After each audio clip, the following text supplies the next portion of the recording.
What up, y'all? It's your boy, Mr. Downtown Ray Melo, and you're listening to the Entertainment Report on iHeartRadio, live from Dubai for Wednesday, June 21st, 2017, delivering some major stories and trends going on in the world of entertainment and beyond. You can follow the show on Facebook, Twitter, or Instagram, facebook.com/The Entertainment Report with Ray Melo, that's RAYMELO, on Twitter at The Enter Report, or on Instagram at The Entertainment Report. You can listen to the show anytime you want on iHeartRadio. Just go to iHeart.com or your iHeart phone app, search for The Entertainment Report, and it'll take you to the page. Phil Lorde and Christopher Miller are no longer directing the untitled Han Solo film. However, the Star Wars spin-off remains scheduled for a May 2018 release. Kathleen Kennedy, the president of Lucasfilm, said Tuesday, Phil Lorde and Christopher Miller are talented filmmakers who have assembled an incredible cast and crew, but it's become clear that we had different creative visions on this film, and we decided to part ways. New director will be announced soon. Lorde and Miller said in a joint statement, "Unfortunately, our vision and process weren't aligned with our partners on this project. We normally aren't fans of the phrase creative differences, but for once, this cliche is true. We are really proud of the amazing and world-class work of our cast and crew." The movie's origin story is for the iconic smuggler Harrison Ford played in 4 Star Wars blockbusters. Alden Ehrenreich will play the younger version of the character. The new movie will co-star Donald Glover, Jonas Stumato, Emilia Clarke, Woody Harrelson, Tandy Newton, and Phoebe Waller-Bridge. Lorde and Miller are known for their hits Cloudy with the Chance of Meatballs, 21 Jump Street, 22 Jump Street, and The Lego Movie. Sees the appearance of the X-Men in Deadpool 2 by sharing a set photo of their home, the X Mansion. The actor captioned the image on Instagram, which featured himself laying down in front of the X-Men mansion while in costume as Deadpool. Dropped by the X Mansion, big surprise, no one's home. Deadpool 2 has begun filming at Hatley Castle in Canada, which has been used to represent the X Mansion in previous movies. The X-Men base of operations was featured briefly in the first Deadpool film as Merc with the Mouth dropped by to visit fellow mutants Colossus, played by Stefan Kaepernick, and Negasonic Teenage Warhead, played by Brianna Hildebrand, who are featured in the films. Directed by David Leitch, Deadpool 2 is set to arrive in theaters on June 1st, 2018. It will also star Josh Brolin as the time-traveling mutant Cable, Zazie Beetz as Missionary Domino, and Leslie Uggams, who is reprising her role as Blind Al. 3-time Oscar winner Daniel Day-Lewis is retiring from acting. The film star publicist Leslie Dart released a statement announcing the news Tuesday. Dart said Daniel Day-Lewis will no longer be working as an actor. He is immensely grateful to all of his collaborators and audiences over the many years. This is a private decision, and neither he nor his representatives will make any further comment on the subject.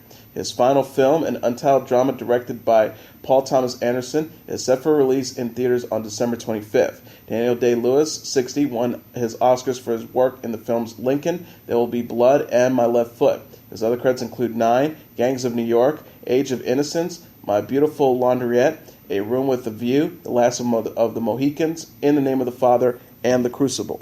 Actor Miles Teller was arrested Sunday in San Diego for public intoxication. The Divergent star was approached by police after he was seen having trouble keeping his balance. Billy Hernandez, a spokesperson for the San Diego Police Department, said to People magazine. Teller was offered to sleep it off inside a detox center. However, the 30-year-old refused.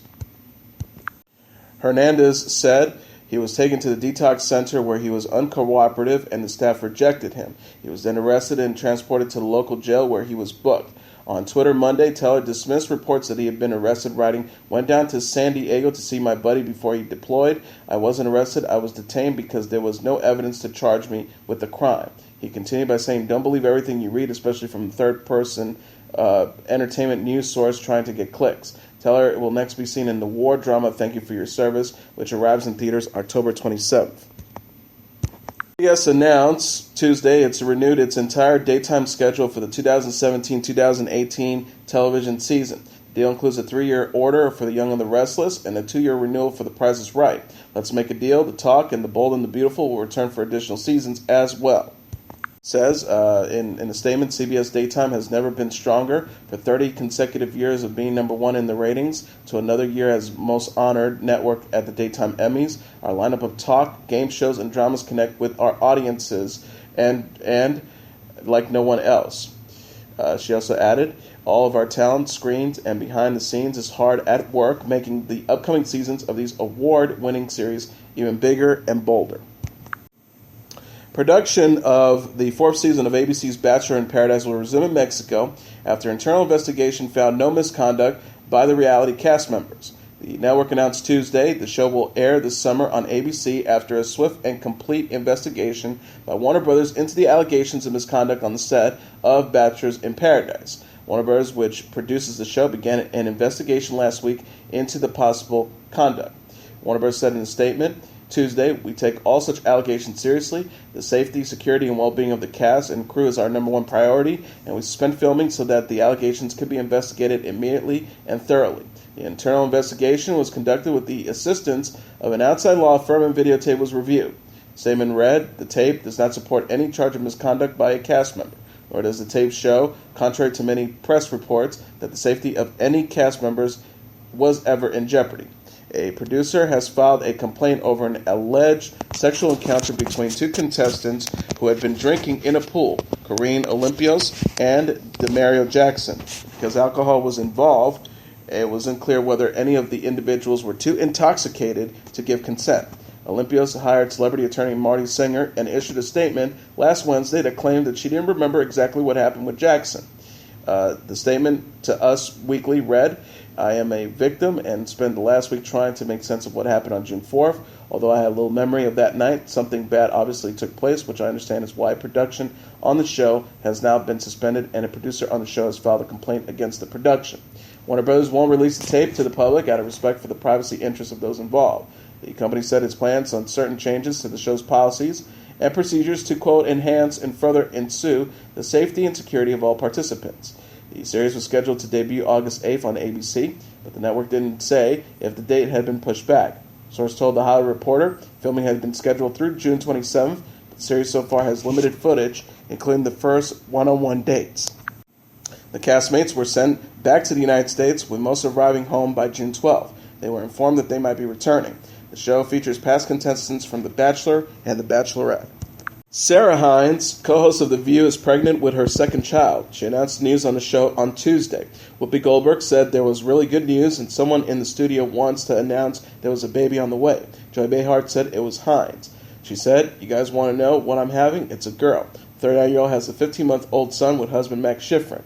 Haines said she was pleased that she was having a girl. She explained, "I have a brother, but I have two sisters. I just feel like I get the female experience way more than the little boy experience." Lynn Spears shared on Instagram a photo of her daughter Maddie on her birthday with the first responders who saved her life following her ATV accident. Spears captioned the photo, which features Maddie in between the first responders outside of a swimming pool on Monday. "My baby is 9 years old today, and more than ever, we realize how precious every day is." Spears continued by saying, "So we have to thank these two heroes. John and Victoria are the first responders who literally saved Maddie's life, and they were able to celebrate her another year of her life with us this past weekend." She wrote, "Thank God for these amazing people, and thank you, God, for your amazing grace. We're so blessed today and every day with this little angel. Happy birthday, Maddie."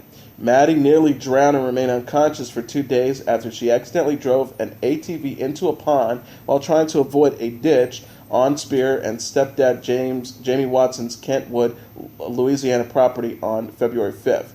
She left the hospital February 10th and had a full recovery. Spears shared Maddie with her ex-fiancé Casey Aldridge, whom she split from in 2010. Real Housewives of Atlanta star Kenya Moore has shared on Instagram a new wedding photo that shows her new husband for the first time. She wrote Monday alongside a photo of herself and her husband giving a fist bump to each other at the altar. "Mark, you're the best man I ever known. Thank you for loving me unconditionally. My hashtag ride or died. Hashtag Bonnie and Clyde." The photo features Mark's name and face for the first time as Moore has been keeping her husband's identity a secret. A previous wedding photo shared by Moore featured the two lovebirds from behind holding hands on a beach.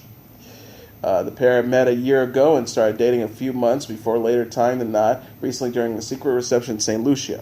The ceremony was attended by close friends and family. Moore said, "I'm just ecstatic. This man is the love of my life. I'm so happy to begin our lives together as husband and wife." Moore was last linked with ex-boyfriend Matt Jordan, with their relationship being featured during the 8th season of Real Housewives of Atlanta. Drake Bell is upset that he was not invited to his Drake and Josh co-star Josh Peck's recent wedding.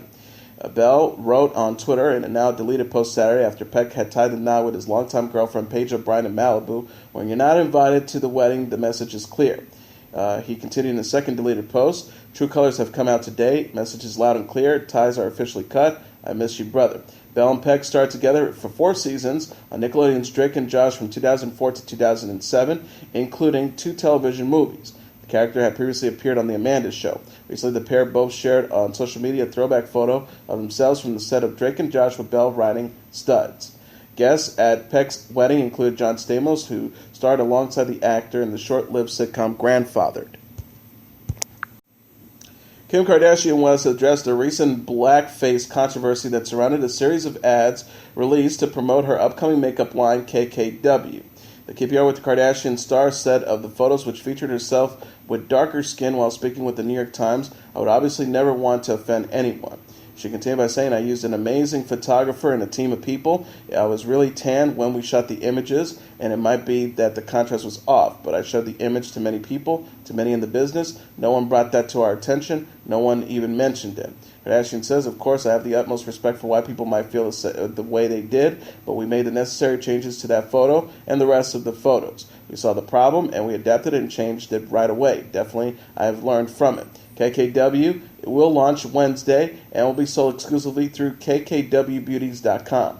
Products will include a $48 cream contour with highlight kit.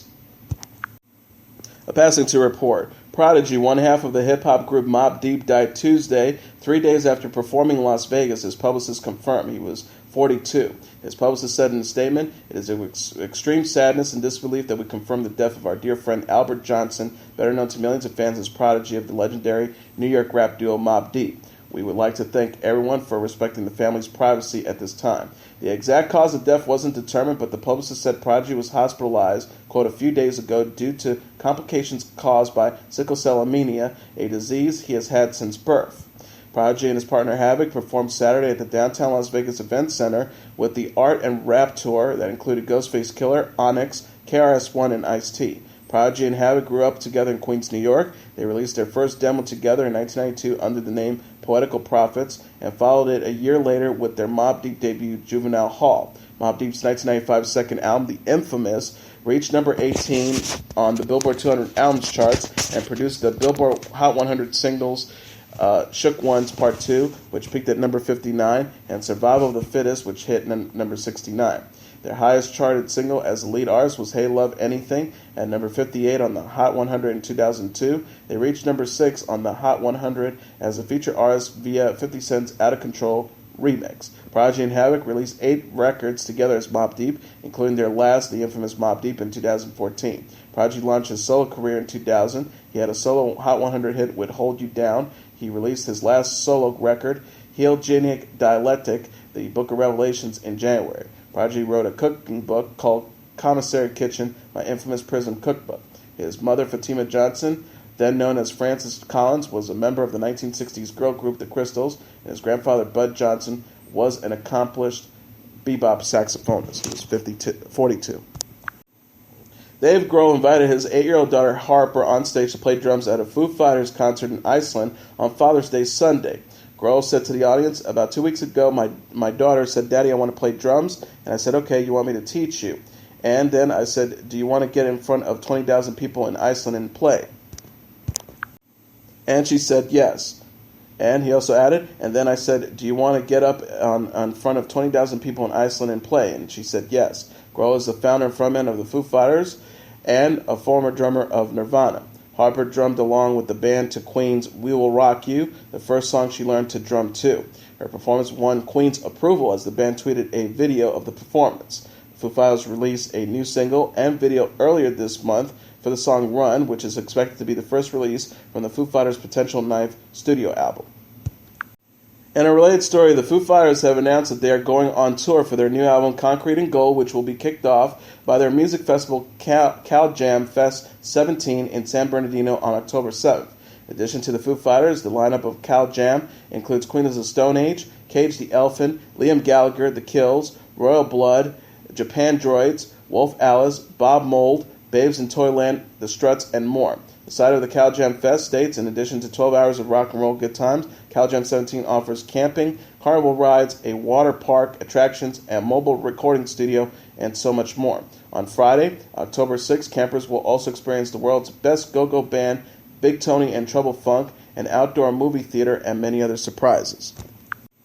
And finally, Lorde has apologized on Twitter for comparing her friendship with Taylor Swift to an autoimmune disease in a new interview. The singer said to The Guardian Saturday about maintaining a friendship with someone as famous as Swift, it's like having a friend with very specific allergies. There are certain places you can't go together, certain things you can't do. There are these different sets of considerations within the friendship. It's like having a friend with an autoimmune disease. Lorde was called out on Twitter by a fan who said that her comments were insensitive to Swift's friend, Selena Gomez, who suffers from lupus. Lorde wrote in response, didn't mention Taylor, but regardless, I fucked up, and that was really insensitive. I'm sorry. Lorde and Swift are close friends. Swift threw her friend a star-studded 20th birthday party in November.